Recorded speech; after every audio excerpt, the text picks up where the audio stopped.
Hello everyone, Bradley Sheppy from Minnesota Landlord Forums. Excited to talk to you today about our 2025 Minnesota duplex, triplex, fourplex residential lease. Note this is not our single family home lease or our 5+ unit commercial residential lease. Those are separate.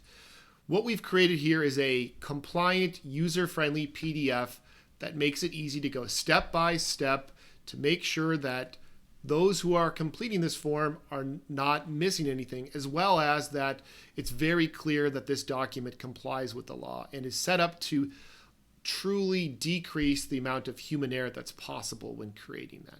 We have very clear yes/no documents as to are there other HOA documents, is there lead, is there parking, all those things. So we can tell on page 1, hopefully, what the comprehensive lease looks like. We have the standard lease information, standard tenant information. We have really easy to use total monthly payment math broken out. That all totals into the bottom, security deposit, as well as money received at the time the lease is signed, as well as what remains due. And importantly, on the bottom, we have this total monthly payment subject to.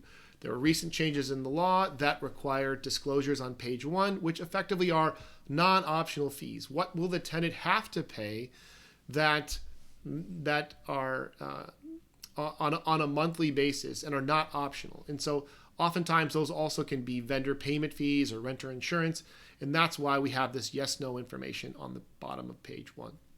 Page 2, we have super helpful information about holdovers, month-to-month rent if that's the case, the compliant address information, tenant information including email, our standard lease information, plus we have our lead disclosure, our crime-free, which reflects a recent update of the state legislature, mold and mildew, and our signature page.